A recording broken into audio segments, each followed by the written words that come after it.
Okay, hi, hello, welcome to today's video.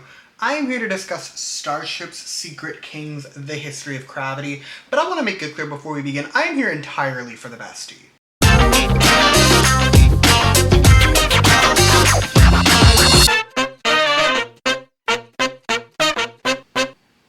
Yeah, if I timed this properly today, like the day I post, this is the bestie's birthday. Happy birthday to the bestie. I did get her a real present, to be clear. I got her a physical item as well. Like, we love the bestie. I love giving gifts to the bestie. So I did get her, like, a real thing. But I figured it would be fun if, in addition to the actual real physical gift that I gave her, I would make her this lovely little slideshow about her favorite K-pop group. For the record, I am also a CRAVITY fan. Like, I enjoy CRAVITY. Their recent discography is a bit too excellent to ignore for moral purposes, but I was not like an OG CRAVITY stan. The bestie's been a CRAVITY stan since CRAVITY had stans, so like she's been in the trenches. I, however, was not as aware of the old lore, so this was very fun for me to make. But let us move to our standard shout-out slide, because we must give credit where credit is due. First, Miss Smoky Glow. As of me filming this, she's recently returned to YouTube. She was AWOL for like a year, but she recently came back, but that's not the point. The point is, she used to make these evolution of videos that I adored. I ate them up. I watched them all the time, like repeatedly so. And they're what originally inspired me to make these history of, so we must give credit to her for inspiring me, and as a result, I will be putting both her channel and her evolution of playlist in the description. We're gonna go slightly out of order. Next is Bean. We love Bean in this house. Bean is the reason that I make these long videos that I'm actually like capable of doing, so I could not do it without that little girl, and we love her for that. And also, she tolerates me, okay? She puts up with me talking about this channel and my videos constantly. She does not care about K-pop. She cannot be bothered less, but she puts up with me, and we love her for that. And last but not least, the birthday girl, the bestie. We love the bestie. I've said in the last couple of videos, at least, I've said that I am a sharer, right? I love to share the lore I learn. It makes me feel happy to teach others what I have just taught myself. This video was kind of the opposite. Yeah, the bestie taught me a lot about CRAVITY, actually, in the making of this video. I don't think she even realized, like, just how much she was informing me in regards to this video, but I learned a ton from her, so shout out for that. And also, this whole slideshow concept is originally her idea. She's the one who told me to make them as slideshows, so she gets credit for that as well. Next, some disclaimers. None of them are scary. There's one that's not on here because it's special, but none of them are scary. They're just to cover bases because safe better than sorry. I don't know. They're covering my bases. First, the one that's not on here. As of me filming this right now, it is currently, how hot is it? It is currently 76 degrees outside. And I keep my windows closed and like my fans off when I film. So I'm dying already. Like I'm already kind of sweating. So if you see me progressively turning into a tomato over the course of this video, just go with it. Just, it's fine. At some point I'm probably going to show up with a bag of ice, and we just all need to be okay with that. Now for the ones actually on the slide. First, I'm not covering every activity. I say this in all of these videos, but I am not doing every single thing CRAVITY's done, mainly because that's exhausting. If I told you whenever they released a new CRAVITY Park episode, this video would be like 2 hours longer. I'm not doing that.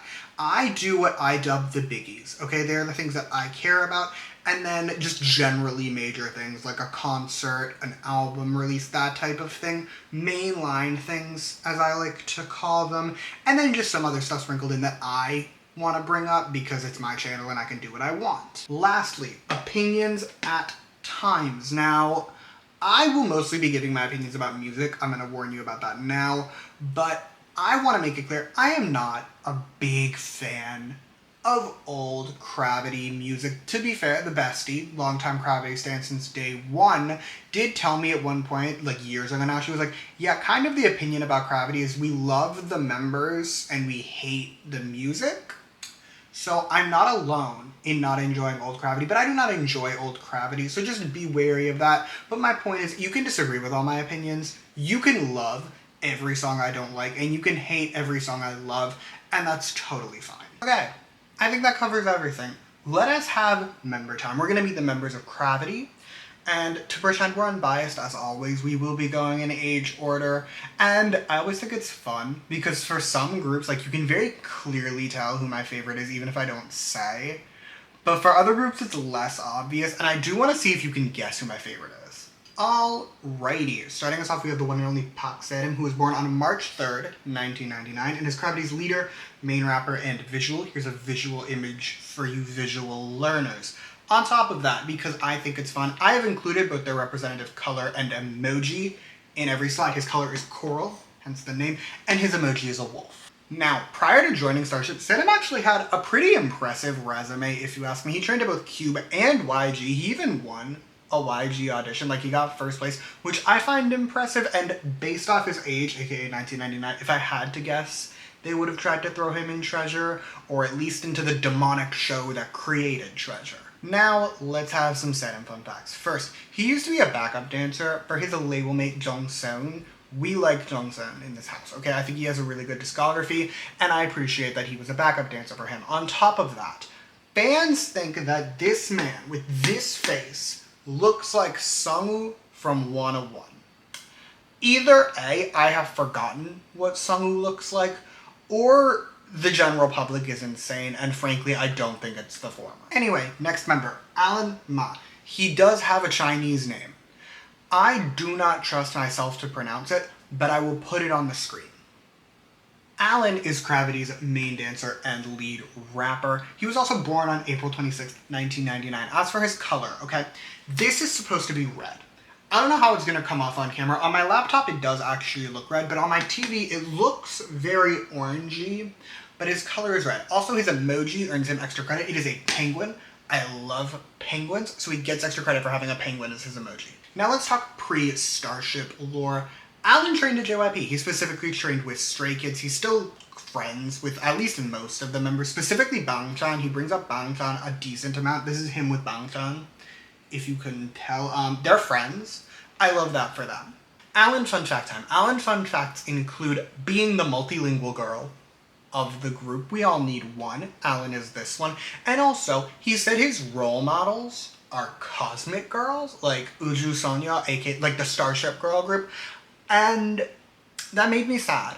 That made me sad, not because like he likes them, I don't care, but because it reminded me of their existence and their snobbery by the general public, and it gives me actually the perfect opportunity to remind you all that Cosmic Girls has a god-tier discography. They have been mistreated by Starship for years, and we should all stand Cosmic Girls. Our next member is Gu Jungmo, who is CRAVITY's lead vocal and visual. He was also born on February 5th, 2000. Now let's talk colors. His color is magenta. I think this is a really pretty color.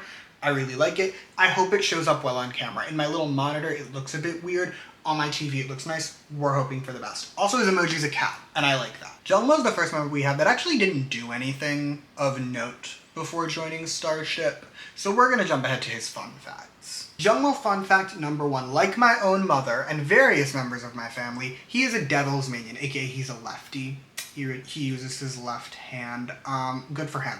He also used to live in New Zealand, and most importantly, because it's now disturbing my spirit, he said his favorite ice cream flavor is mint chocolate chip, which is the factually correct answer, but I am now craving mint chocolate chip ice cream because, as previously mentioned, it's 1,000,000 degrees. I do not have any, and I don't want to go get any, so I'm just gonna suffer. Also, I promise we will go more in detail on the produce era later. I know one person in this world will be upset if I don't bring it up now. He was actually supposed to be in X1. This is him from Produce X101. He was supposed to be in X1. His original ranking was 6th. However, post manipulations and whatnot, he got dropped down to 12th. Allegedly, like big capital letters, allegedly. It is because Starship wanted him for their new boy group, and they already felt like they were going to lose too many members in the X1 debut lineup, so they asked Mnet to pull him. I cannot confirm or deny this. This is all alleged. However, I do think it is objectively hilarious with the context we now have in 2024. Like, that is so funny. Moving on. Our next member is So Ubin. He is our excellent main vocal, like underrated main vocal, deserves more praise main vocal. He was also born on October 16, 2000. His color is orange, and his emoji is a bear. But I want us to go back to his vocals, because his vocals do not get enough praise. Ubin's another member that didn't have a ton going on before joining Starship. He did audition for JYP. He didn't get in. But he auditioned. They probably would have thrown him in Stray Kids, if I had to guess. I guess all of these based off ages and nothing else. If I had to guess Stray Kids, if he made it in, he didn't make it in. But they would have thrown him in Stray Kids, which means he would have been wasted. Like, all the great vocals are wasted in Stray Kids. Let's have some Ubin fun facts. Okay, first, he can play the guitar. Love that for him. More importantly, at least to me, he apparently adores karaoke. Like, loves going to karaoke. And I think that's mean. I think that is a mean-spirited, fun thing to do for him. Like, I'm sorry, some of us can't sing. Some of us, meaning me, I can't sing. He should not be taking away my fun. Imagine, like, someone you can't sing, right? And you're going out with your friends and you go to karaoke and you're going out with Ubin, who can sing like an angel. Like, what do you mean he loves karaoke? That's so mean. It's fine. I'm normal. Next member, Han Wonjin. He was born on March 22nd, 2001, and is CRAVITY's lead vocal and lead dancer. His color, meanwhile, is purple, and I think he has my favorite emoji. His emoji is a baby chick, not a chicken. A baby chick. I think that's really cute. Wonjin also has some insane pre-Starship lore. He was a child actor for a couple years. He appeared on a handful of shows. Then he went on to train at Big Hit. He trained with Tux. Love that for him. Love that for Tux. They're allegedly still friends, but like a wild, and that's all like before Starship. Like, that's crazy to me. As for Wonjin's fun facts, first, he hates tomatoes. A factually correct opinion. I also hate tomatoes. He also apparently taught himself Japanese to watch anime without subs. That is, first of all, just general kingship behavior, but more importantly, that's extremely bestie-coded behavior, like my bestie, the cause of this video, the birthday girl, that bestie. She is essentially fluent in Korean at this point. Like, she's taught it to herself, and, like, queen shit. Speaking of the bestie, it's time for her first man, Mr. Kang Mini, who was born on September 17th, 2002, and is CRAVITY's lead vocal and visual. His color is blue. His emoji is a dog. I don't see it, personally. Others can disagree. Those who know CRAVITY better than I do can disagree. Like, there are idols out there where I get dog. I get why your emoji's a dog. I don't get dog vibes from Mini, but maybe that's just me. Mini fun fact time, because he has no pre-Starship lore. First, as a child he played baseball, which I think is wholesome and cute, because as a child I also did in fact play baseball. I know I give such jock vibes, because I played baseball as a child. Also in high school, he was in a knitting club, which is like elderly lady behavior, and I'm kind of obsessed with it. Also, for the somehow unaware, he was in X1. So we'll get to that, but just if you didn't know. Next, we have the other X1 member, Mr. Song Hyungjun. He was born on November 30th, 2002, and is CRAVITY's main dancer and sub vocal. I want to talk about his emoji though. His emoji is a poodle. I have a poodle. I love my poodle. His emoji is a poodle, and he gets extra credit for that. I love that he picked a poodle, or whoever gave him the emoji picked a poodle. I actually don't know. Do you pick your own emojis if you're an idol? I've always wondered this. That's not the point. We need to refocus. His color's green. His color's green. He also has no pre-Starship lore worth mentioning, so we're going to jump to his fun facts. First, he was the president of his high school calligraphy club. I think that's cute. I think that's a cute little, like, loser hobby to have. Not in, like, a derogatory sense. Like, I appreciate it. I think it's cute.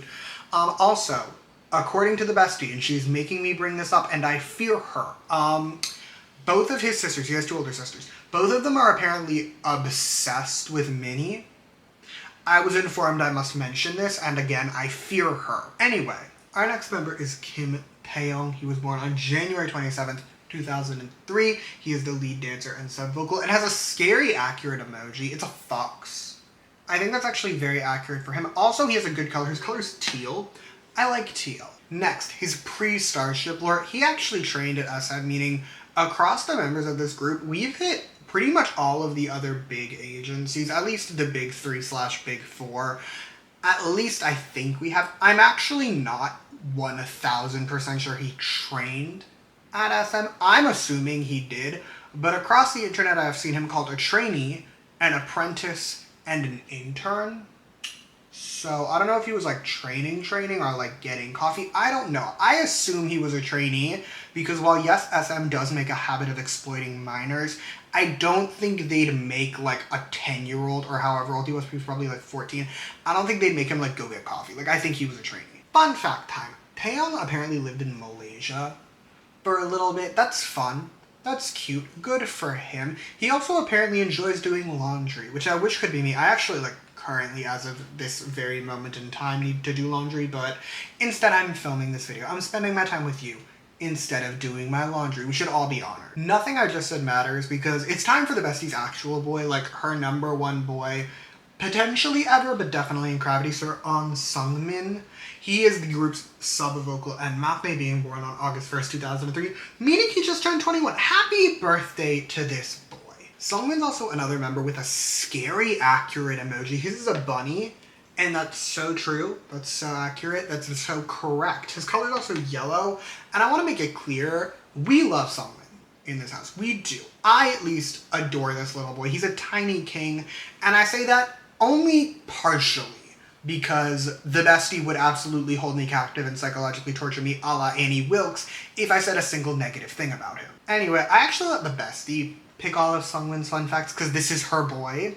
So first, he apparently has older brothers that are quite masked, which is amusing to me at the very least because he is like the least masked, so we love that.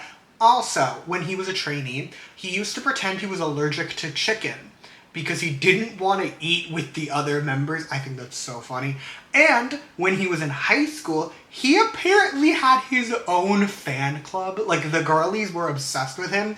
However, in the modern day, he likes to go around and say he had no friends in high school. Like, he amuses me. But these are the fun facts picked by the bestie. Also, I was not going to include this, but the bestie made me, and I fear her a la the children fear Pennywise. I fear she will haunt me from the sewers like a demonic clown. So, apparently in one of their shows, don't ask me which one, I don't know, but in one of them, he apparently started crying because he felt like he was a bad maknae because he doesn't like when the older members dote on him, and then thanked them all for still taking care of him. That is cute. Like, that is sweet objectively. I just don't know why I was forced to include it, but I fear her. And with that, we have officially finished the members of CRAVITY, which means we can now begin the timeline of CRAVITY. Okay, our tale begins on March 4th, 2019, when filming began for the 4th season of the Produce 101 franchise, aka Produce X 101, where our lovely members Jungmo, Wonjin, Minnie, and Hyungjun would all participate as representatives of Starship Entertainment. Now, there were very high expectations around these four boys because you may recall Starship idols kind of tend to eat it up on Produce 101, specifically the prior season, Produce 48, when Wonyoung was from Starship and she ranked first. So people had their eyes on these boys. Now, I'm not gonna give you an episode by episode recap of Produce X101, mainly because I don't want to watch it. And I don't care enough that I think it's relevant. So I'm not gonna do it. Maybe one day I'll do a Produce X101 video. Today is not that day. All I'm gonna give you is their post-manipulation final rankings, okay? Cool, going in order. Hyungjun was 4th and Minnie was 10th. They went into X1. Meanwhile, Jungmo was 12th and Wonjin was 19th. They did not go into X1. Then we have the X1 days when Hyungjun and Minnie would go promote with X1, you know, the group from Produce X101. We saw this coming. And again, this will not become a history of X1 because that's not what this video is about. But I will tell you, X1 was very popular in their time. They weren't 101 levels popular. I don't think any Produce group has really achieved that level of success other than 101. But they were still very popular. I believe to this day, they are the second most awarded boy group debut single, and also are just still one of the highest selling boy group debut albums. However, following the revelation that Mnet sucks and is the worst and was rigging the Produce series for years, X1 disbanded. They broke up at, I believe it was like the beginning of 2020 or like late 2019. It was around then. That doesn't matter. The point is, Hyungjun and Minnie then went back to Starship. Also, before I move on, while I'm on the topic of X1, I saw a tweet like a month ago now or maybe more, I don't know. But I saw a tweet that was like, oh, if X1 hadn't disbanded when this whole thing happened, their contract only would have ended this year in 2024. That's insane to me. What do you mean X1 would have been active until 2024? Like, in my mind palace, that's just not feasible. Anyway, Starship didn't waste a second. No time was wasted whatsoever. Within less than 3 months of X1's disbandment, Starship had already announced they would be debuting a new boy group, which would include the X1 members and would debut on April 14th. And sure enough, on April 14th, CRAVITY would indeed debut with Season 1 Hideout, Remember Who We Are. Get used to the fact that CRAVITY albums have very long names at first, but more importantly, I actually have this album. This is my copy of this album. I was going to display it. I need to figure out how I want to display the albums I have in these videos, but that was not the time. The point is, I have this album. Everyone say hello. She's a hot pink and I love her. Also, I got a different wand. I misplaced my wand. I had to take a filming break because my camera was overheating. So, different wand. That's not the point. Let's get back to CRAVITY. This album did great. It would top the Gaon charts, as well as selling over 150,000 copies, which is very impressive for a debut, if you ask me. And on top of all that, it even made it into the top 10 in Japan. Now let's talk about the single Break All the Rules, and I have to take a slightly different approach to this one because CRAVITY's never charted in the top 100 of the Gaon or Melon charts a day in their life, so we have to do this a little differently. Break All the Rules has always been the most streamed CRAVITY song on Spotify. It currently has over 9 million streams, as well as the music video getting over 15 million views. Now, neither one of these are insane numbers. They aren't groundbreaking numbers, but for a boy group that debuted in 2020, I'd say these are pretty good. Like, in comparison to the other post-X1 boy groups, these are better than average. Now let's talk about the song itself, Break All the Rules. It's a fine song, okay? In the grand scheme of things, at least, it's a fine song. It's not awful. It's not CRAVITY's worst. It's not Starship's worst. Like, I've heard much worse songs come out of that label. But maybe it's just the hindsight of me filming this in 2024, having heard their entire discography in the making of this video. But I would say Break All the Rules is on the weaker side. Also, because it was fun in the Hot video, and I had to listen to CRAVITY's entire discography anyway, I figured we'll bring back the Golden B-side. So Golden B-side time. For the unaware, if you didn't watch my Hot video, that's fine. Totally fine, you do you. It's just a little award that I made up, that I get to decide, that I give to the best B-side on any album. And the Golden B-side for CRAVITY's debut was not tough. It was in fact quite easy. I'm giving it to Cloud9, and society seems to agree with me, since by a wide margin, this was the most streamed B-side on this album with over 4.5 million. Like, it's fun, it's poppy, it's a good song, right? Like, I like it. In hindsight, again, having heard their entire discography, I would not call this the best CRAVITY B-side, but as of when it came out, it definitely was. Right around the same time CRAVITY debuted, they launched 3 series on their channel in particular that are still releasing new episodes today, those being See Real, See Record, and CRAVITY Park. If you were wondering, the one I've seen the most of is actually CRAVITY Park, because the bestie adores CRAVITY Park, but I'm not bringing them up again. Do not expect me to mention any of these things again, or really any of their YouTube activities, because I frankly can't be bothered to care, but I did feel the need to mention specifically CRAVITY Park, because again, the bestie loves it, and I don't want her pulling a Carrie and demolishing the building I'm standing in with her untapped psychic powers.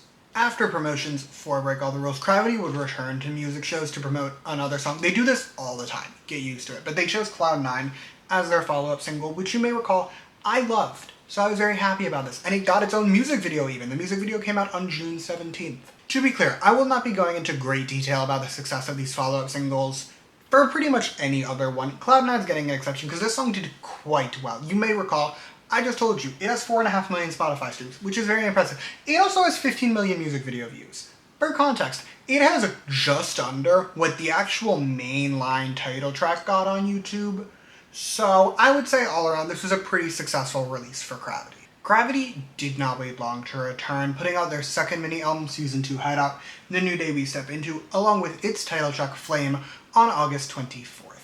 Let's start with the title track, okay? Flame is fine. It is a fine song, and the public perception seems to agree with me in regards to this, because it did nowhere near as well as their debut. Flame has around half of the Spotify streams that Break All the Rules got, with only 4 million, and on top of that, the music video only has around 16 million views, which is more than their debut. I will give it that. It's not much more, but it is more, so there is general improvement, at least in some areas. The only area Flame truly outsold Break All the Rules was on music shows. It was no big winner. CRAVITY doesn't have any songs that are big music show winners, but it did get them their first win. They got a win on the show on September 1st. Enough about the title. Let's talk about the album. This album did great, okay? At least, like, by CRAVITY standards, it did quite well. It would earn them their second #1 album on the Gaon album charts and sell around 165,000 copies in Korea, with another 10,000 in Japan. Alrighty, time for a golden B-side. This is another easy one, for me at the very least. I'm giving it to Realize, the first CRAVITY song I can ever say I truly, really liked. That said, this album was actually a vast improvement over their debut, at least for me. Their debut album is quite shouty. It's loud, it's noisy, it's standard boy group. This is much more dance pop. I am a dance pop girl, I'm team dance pop. Yeah, the title is shouty, Flame is shouty. But the B-sides are good. Like, this is an album where I would say every B-side is, at least to a certain extent, an enjoyable listen. And we gotta take the small wins. Flame would actually go on to be one of the few CRAVITY singles to not get a follow-up single to promote. Instead, we actually got our first fan meet, which would take place that October. Now, because it was October of 2020, this was obviously online. It was through VLive, which gives me the opportunity to say, who remembers VLive? Who remembers when V-Lives were a thing? I know we have Weverse Live now, and I think you can go live on Bubble, don't quote me on that. But we had Weverse Live, but like, V-Live was such an experience. And also, I don't think you understand the level of damage Hybe did to media when they shut down V-Live. Do you realize how consistently I will be researching a video for a boy group that was active in like 2018 to 2020, and it'll be like, yeah, they did this thing, this whole series, it's on V-Live, and I'm like, no, it's not. It's nowhere now, because no one bothered to upload it to YouTube, and V-Live you can't even like go back and watch. I hate Hybe, okay? I fucking hate Hybe. CRAVITY didn't do much for the rest of 2020, but I briefly would like to talk award shows. Don't get used to it, it's just going to be 2020. But CRAVITY actually won a decent number of awards this year. First, they got the Best New Artist Award at the Melon Music Awards. They won alongside Weekly. And at the Mamas, they lost to Treasure. But they were still nominated, so we gotta take what we can get. And frankly, Mnet rigs everything. We've established this specifically with CRAVITY, they rig everything. So, I'm not saying CRAVITY should have won, but they didn't win. But that finishes up 2020. So with that, we can do our very first retrospective. Okay, welcome to the retrospective corner. Now, for those who have not seen my other history ofs, basically, I like to end every year in these videos with just a little retrospective. It's a nice way to wrap it up. I think it's cute. And 2020 was a great year for CRAVITY. They were by no means a major player, really ever in their careers, but amongst the crop of brand new boy groups that debuted in 2020, they were doing great. Like, I don't think you realize most of them did not have their first 2 albums going #1. The only area where it seems like CRAVITY was really struggling was honestly in their sound more than anything else.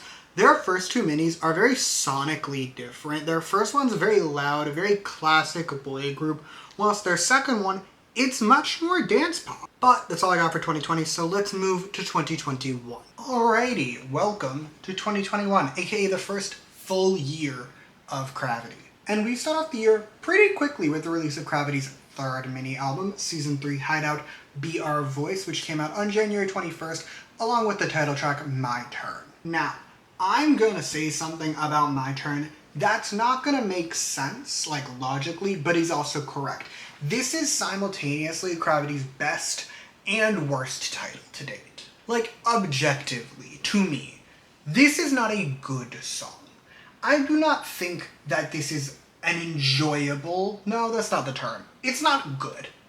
It is enjoyable. I have a good time when I listen to it. Like, who among us hasn't chanted the vroom vroom part at least once with no prompting whatsoever? As for its success, My Turn honestly did great. At least, like, by CRAVITY standards. It is to this day their second most streamed song, on Spotify with 7.6 million views, and is their most viewed music video with 22 million views. It also became the group's first song to chart at least decently well on the GAON download charts. Now, the GAON download charts are not canon to me. They haven't been released since 2021, ironically. But either way, their last two singles have both failed to break into the top 50 at all. My Turn made it to number 21, which is pretty impressive. As for the album, it's a bit complex. It is their first album to not top the GAON album charts. Instead, it peaked at number 3. However, it did continue the trend of CRAVITY albums outselling their predecessor, this one selling 176,000 copies. Now let's talk B-sides, specifically the Golden B-side. Now, the B-sides on this album are a bit of a mix between their first two minis, which you may recall, one of which had B-sides I liked, and one of which had B-sides I didn't, which made this listening experience a bit complex. That said, I'm giving the Golden B-side to Dangerous. It's one of the dance pop songs, obviously. I'm not picking one of the shouty ones, but it was actually really good. I really enjoyed it. Also, while he didn't produce Dangerous, this album would mark the first time both CRAVITY and Starship as a company worked with Ryan Jun. Now, I have my beef with Sir Ryan. I really just want him to pick a side in the war of good and bad music because he makes some of the best and some of the worst songs ever. But it is important to note his work here since he is the main producer for IVE, the next Starship group, and arguably his music is what made them what they are today. And that might not have happened had he not worked with CRAVITY first, specifically on this album. BR Voice also brought back the follow-up single. This time they picked Bad Habits to promote. The performance video for it came out in March. But CRAVITY would go a bit AWOL following promotions for this, so we're gonna fast forward just a smidge. Cool, so in June, CRAVITY had a fan party called Sunday CRAVITY. They did it through the platform Universe. You can see Universe is right here. It was through Universe.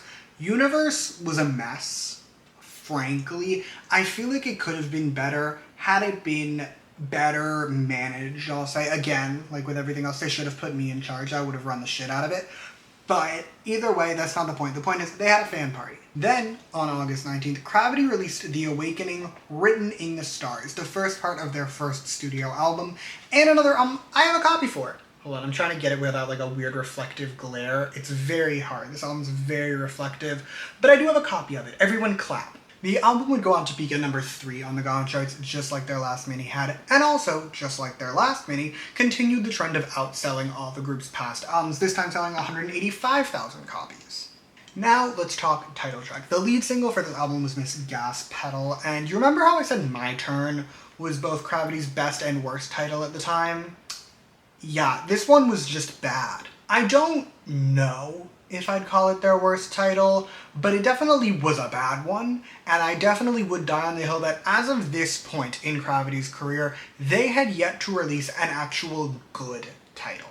As for its performance, Gas Pedal did fine, but was undeniably a decline from the success they saw with My Turn. It peaked at number 41 on the download chart, which is better than their 2020 singles, but is also 20 spots below where their last song had peaked. It also got honestly kind of abysmal Spotify streams. It only has around 2.5 million Spotify streams right now, making it, as of this moment, their lowest streamed title to date, which isn't ideal. The only area where I'd really say Gas Pedal did well was on YouTube. It is their second most viewed music video. It has 17 million views as of right now, so a pretty impressive number for a group of CRAVITY's popularity, but as a whole, not their most successful release. Now, for the Golden B-side, I'm going to give it to Grand Prix, but I will also concede that this was a rough album for me. It wasn't their worst as a whole. Like, there are definitely B-sides on other CRAVITY albums that I think are worse than the B-sides on this one, but this was the first CRAVITY album without a standout banger. Frankly, most of the songs on this album, if you ask me, are mid to bad. There's a couple of exceptions. Again, Grand Prix is good, Veni Vidi Vici has its moments, but for the most part, they lack the oomph that the great CRAVITY songs have. Speaking of Veni Vidi Vici, it would actually be the follow-up single. It got a performance video that October, and actually did quite well, even managing to outstream the lead single on Spotify. You may recall Gas Pedal has 2.5 million streams, Veni Vidi Vici has 3.2 million, so a pretty decent gap. Closing out the year, that November, CRAVITY would host their first in-person fan meeting. A great moment for the group. It was called CRAVITY Collection C Delivery and took place on November 20th and 21st.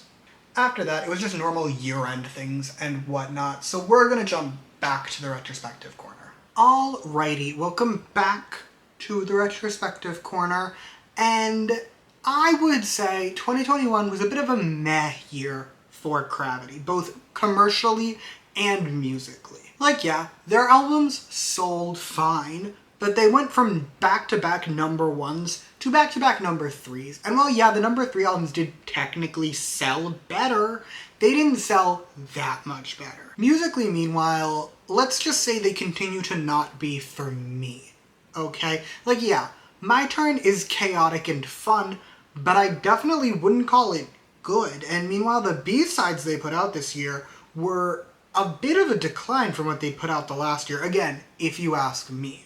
Basically, 2021 CRAVITY was not peak CRAVITY, okay? But it's fine. It's time to talk about 2022 CRAVITY. Okay, 2022 time, aka the year I kind of became a CRAVITY fan. And CRAVITY was set to start the year strong. First, they announced that part 2 of their studio album entitled Liberty in Our Cosmos would be coming out on February 22nd, and then they also got in special DJs of KBS's station Z. So, a great start, right? Wrong. They all got COVID. Literally all 9 got COVID, and they had to push their comeback. It's fine though, because a month late, just a month, not that bad, on March 22nd, CRAVITY released Liberty in Our Cosmos, the second part of their first studio album, and this lovely album right here. I actually really like this album. I do. I think it looks cool. I don't love how tiny the picture is, but I do like the idea of like an image inside of a frame. I think that's cool. But let's get into this album, okay? This album's success is a bit of a mixed bag. It did get them another number 1 album, their third number 1 album, but sales for this album were not what I would have wanted if I were CRAVITY. It was the only album actually to not outsell its predecessor. It only has 155,000 copies, so not only did it not outsell their last album, it actually dropped pretty significantly. The title track, though, that is another story, because this album was led by Adrenaline. Not only was this CRAVITY's first good title, this was their first great title. Dare I say even an excellent title, and I'm so serious about that. I love this song so much. It is an absolute banger. It is the reason I ever even considered getting into CRAVITY in the first place. In spite of the bestie practically begging me to for years, I was like, no, they have bad music. I don't care. Adrenaline is what changed my mind. It also did extremely well. It would earn them their first top 10 on the Gone download chart, peaking at number 7, and saw a huge bump in streams, with more than 5 million streams on Spotify as of right now, more than double what their last single had. The only area this song kind of flopped was on YouTube. It only has around 13 million views as of right now, which isn't bad, but it does make this the lowest viewed CRAVITY music video as of this point in the timeline, so not ideal. It's fine though, this song slaps. I still stream it all the time and will continue to do so even whilst I'm on my deathbed.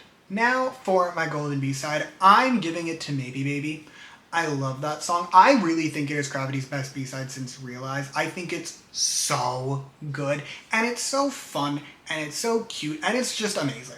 Also, story time for the bestie, because it's about her boy in Maybe Baby, right? The song. There's one moment in, I think it's the first chorus, where Sungmin is singing. True story, when I first heard this song, I thought that was a female vocalist. I really did, to the extent that I Googled CRAVITY Maybe Baby female vocalist, and nothing came up, so I was like, what the hell? And then I looked up like a lyric video, and it was just Sungmin the entire time. That is a true story, and I think it's very funny. Anyway, following promotions for their album, CRAVITY would host their first official concert, with Center of Gravity taking place in Seoul on April 2nd and 3rd. Then, in May, CRAVITY released Vivid, the digital single for the fan platform universe, because they had singles, which I think is a good idea. I just think they were poorly handled. But again, like, put me in charge. I know the platform shut down. Put me in charge. I would have kept it from shutting down. But I actually didn't know the song existed. So, in taking these notes, I learned about it, and I listened to it, and it's pretty good. It's not like a groundbreaking piece of music. It's no Adrenaline. You will not be missing anything if you don't hear it, but if you enjoy good CRAVITY songs, it's an enjoyable listen. The next month, CRAVITY would take Center of Gravity to Japan. They performed some shows in Osaka, so that's fun. After that, for a reason I personally will never understand, CRAVITY decided to do the KCON USA tour, which you can see right here. It was an insane lineup. Frankly, they were performing 7 shows in, I believe it was like 12 days or something. It was a rough lineup, even for like a tour schedule, but CRAVITY did it. Then, almost immediately following the end of the KCON tour, CRAVITY announced their next album. This album would come out in September, but it was going to get a pre-release. It was their first album to get a pre-release, and the pre-release came out on August 12th. In case you couldn't pick up on it from the slide, the song's called Boogie Woogie. And it was their first English language single, and it's actually really fun. It is not a good piece of music, like, it's fine. It's a decent song from, like, an objective standpoint. I think it's fun. It's dumb, it's fun, I like it. Unfortunately, it made, like, no noise, so we're just gonna fast forward to the actual release of the album. Okay, so, on September 27th, CRAVITY released their 4th mini-album, and their first to have a normal length name, New Wave. And as you can see from this handy little chart, I have the Come version. So good for me. The album also did extremely well. It would earn CRAVITY their 4th #1 album and became their first to sell 200,000 copies. Current sales sit around 225, but it's a massive jump from their last album. Now for the title track, Party Rock, which as of this time in the timeline was CRAVITY's 2nd best title. It's just a dumb, classic, fun pop song. I like it. It also did decently well, although less well than Adrenaline. It made its number 15 on the On Download chart and has around 3.6 million Spotify streams, so both respectable numbers by CRAVITY standards, even if they are a decline. Meanwhile, on YouTube, it didn't surpass Adrenaline, but it did just as well. Both videos have around 13 million views, so again, a pretty respectable number. However, Party Rock outperformed in one key area, music shows. Again, no big winner, but it got CRAVITY a win. It got them their first win in over 2 years, and their 2nd overall when it won on October 4th. Now, Golden B-side time. I'm giving this one to Knock Knock. Again, in the modern day, this is not one of the best CRAVITY B-sides, but at the time, I would probably put this in top 3. Like, it's a banger. Although, in general, this album's B-side saw a vast improvement to me. It was the first album since probably their 2nd mini, where I actually liked most of the songs. It's just, they were fun, and I was here for it. Following promotions for Party Rock, CRAVITY went back on the road. They resumed their Center of Gravity tour. It was a FanCon tour, I forgot to mention that. It was their Center of Gravity FanCon tour. It says FanCon up there. But they ran through Asia before closing in Taipei on November 27th. And that wraps up the year, so let us return to the retrospective corner. Okay, 2022, a great year for CRAVITY. I think I'm willing to say with confidence 2022 is the best year CRAVITY had had up until this point. They got 2 more #1 albums, started charting decently on the download chart, and most importantly for me, started making actually good music. Like, I know I said this earlier, but the bestie, longtime CRAVITY fan, bestie, was telling me how the sentiment among CRAVITY fans was we love CRAVITY and hate their music. And I can't help but think that part of the reason they did so well in 2022 was that the music was actually pretty great. The only area that I feel like noting as being less than ideal is YouTube. CRAVITY was never a big YouTube player. Their most viewed video has 22 million views, but even amongst their own catalog, they went from their 2 most viewed music videos in 2021 to their 2 least viewed in 2022, which is never ideal. Aside from that though, CRAVITY was thriving. Now let's talk 2023. Okay, 2023 time, the final full year we have to discuss. And we start in February when on the 18th and 19th, CRAVITY held another FanCon, this time titled Dear My Lovity. Then, on March 4th, CRAVITY would release Masterpiece. This is their best album, at least at this point, as well as its lead single, Groovy, being their best title. Like, I made a joke when this album came out that it was beautifully named because this album is a masterpiece, and also, I have a copy of it. And because I got the jewel case version, I can actually put it up to talk about because it doesn't block things. It's tiny. Back to this album though. I'm not exaggerating when I say this album is a masterpiece. 4 of the songs on this album were in my Apple Music replay. Groovy was one of my most streamed songs of the entire year. This album made me a CRAVITY fan, like a real one. I actually fully got into the group. I bought these albums in the aftermath of the release of Masterpiece. Like, I had a moment. This album also did amazingly well. It shattered the sales of their last album, becoming the group's first to clear 300,000 copies, as well as earning them their first platinum certification, all while making it to number 2 on the Gone album charts. And then there's the title track, Groovy. This was, as of its release, by far the best CRAVITY single, okay? Like, this song is a god tier song. It's fun, it's funky, it slaps. It was my 4th most streamed song of 2024, and amongst Korean boy group releases, like releases by boy groups in the Korean language, this was my most streamed one. I streamed this more than Broken Melodies, and I'm a diehard Dream stan. It would also mark their first appearance on the Gone digital chart. It didn't make it into the top 100 or really do anything that insane, but it was at number 132, which for a group who had never appeared inside the top 200 before, I would say that's pretty impressive. On top of that, it did numbers on Spotify, at least by CRAVITY standards, with current streams sitting at around 5 million, which makes this their most streamed single since My Turn, and their 3rd most streamed single overall. It also got them another music show win, again on the show. All their wins have been on the show, which is objectively kind of the easiest show to win on. It's complicated, but either way, like, it did mark their first time that back-to-back titles got a win, so we gotta celebrate the good things. Unfortunately, Groovy did continue the trend of declining YouTube success. It has around 11 million views, making it their least viewed music video to date, which, like, it's not bad numbers, but it is declining. And that said, this song did so well in every other area, I'm still gonna call it a success, plus it's a god tier song, but YouTube numbers not ideal. Now for the golden B-side. This was actually a tough one, because you may recall I had 4 songs on this album in my Apple Music replay. One was the title, but the other 3 were B-sides, and I love them dearly. I'm in the end choosing to give it to Fly, simply because I think it's one of the best boy group songs we've had this decade. It is the epitome of a fun, cute pop song. I love it so much. I could stream it all day and have no regrets. Jumping ahead to May, CRAVITY would kick off their first world tour, entitled Masterpiece, like the album, and began with 2 shows in Seoul.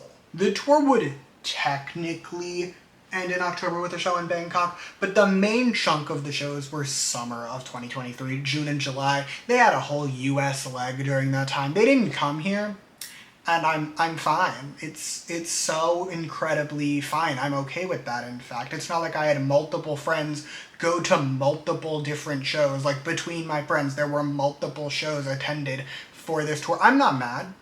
I'm not existentially jealous. What are you talking about?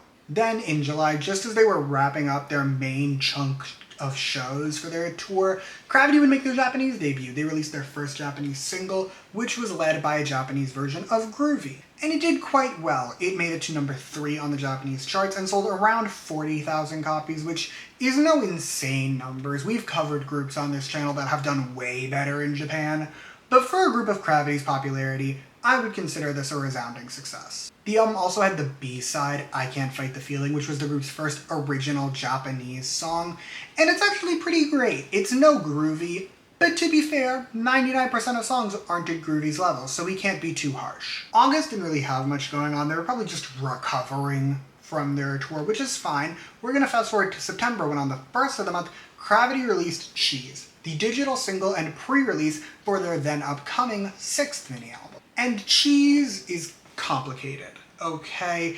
It's a fun song. It's cute. The music video in particular is very cute. I think it has bros being bros energies, but the bros are just CRAVITY, and I like it. I'm here for it. I think it's cute. The song itself, meanwhile, is kind of like on the cusp of fine and good. It's on the good side of that cusp, but there are many CRAVITY songs that I enjoy far more than this one. I hope that made sense, but we're gonna move to something I'm far more confident in discussing: commercial performances. This song was a flop. It did not break into the top 100 of the Gone download charts at the time of its release. It would eventually do it when the album came out, but as a single itself, it made no noise. It also has 1 million streams on Spotify, even less views on YouTube. Like, it was no commercial darling. That said, this was also a pre-release, and while yes, some groups have pre-releases that are far more successful than the main title. We covered one a month ago.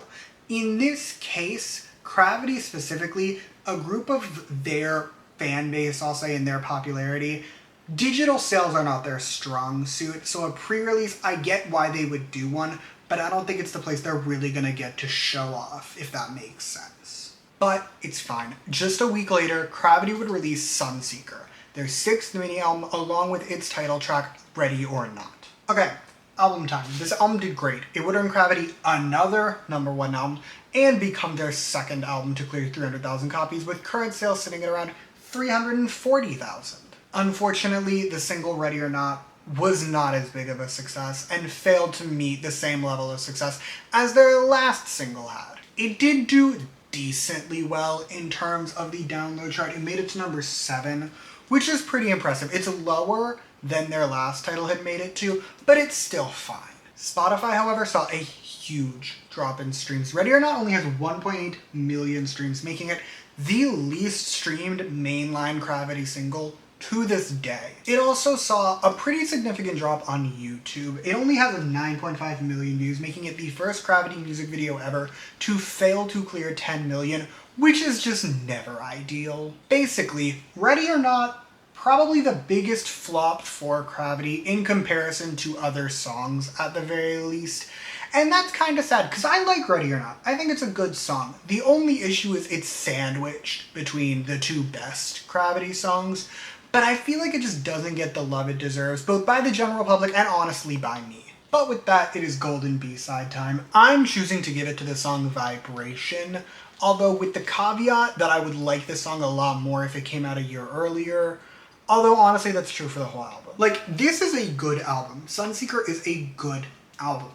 But Masterpiece is a god tier album, and I think coming out after Masterpiece just kind of fucked it a little bit, simply because by comparison, none of the songs on this album really hold up. Anyway, following promotions for Ready or Not, we would get a stint of promotions for Megaphone, but I hate this song, so I'm going to pretend this never happened. Instead, we're going to head back to Japan when on the 15th of November, CRAVITY released the Japanese version of Party Rock, following that up with the first Japanese mini-album, Dilly Dally, which came out in December. The album is mainly made up of Japanese versions of past CRAVITY singles, but it does include some original songs, including the titular Dilly Dally. It also did pretty well. It made it to number 8 on the Japanese charts and sold around 25,000 copies, so not as well as their first single had done, but still a relatively impressive number for a group of CRAVITY's popularity. But with that, we finished 2023, and it is now time for our final retrospective. Okay, 2023 was a complicated year for CRAVITY, but for the most part, I'm gonna call it a win. Yes, Ready or Not was a flop. Okay, it was. But it also came out the same year as Groovy, and Groovy was their biggest hit in well over a year, and is one of their biggest hits in general, so I think that kind of balances out. On top of that, though, they've put out their 2 best-selling albums, started selling well in Japan, they went on a world tour, they were doing great. Plus, I think that whilst in the past, like pre-2023, CRAVITY had good music, great music even, 2023 is when they started putting out god-tier music. I know I keep coming back to it, but the Masterpiece album was so good. It is, if you ask me, truly one of the greatest boy group albums in K-pop. Like, I love it so much. But with that, let us move to 2024. Okay, 2024 time, aka the current year as of me filming this video. And we start the year strong, and I mean strong, with the release of Evershine, CRAVITY's 7th mini-album, along with its title track, Love or Die. And this album is the best album ever. That's a bit much, but it is the best album released in 2024, at least if you ask me. And Love or Die is my favorite song released in a hot minute. I refer to my obsession with Love or Die as an addiction. Literally, I've said I've relapsed on Love or Die at least multiple times in my life, during which time I listen to the song like 5 times a day, and I don't get bored.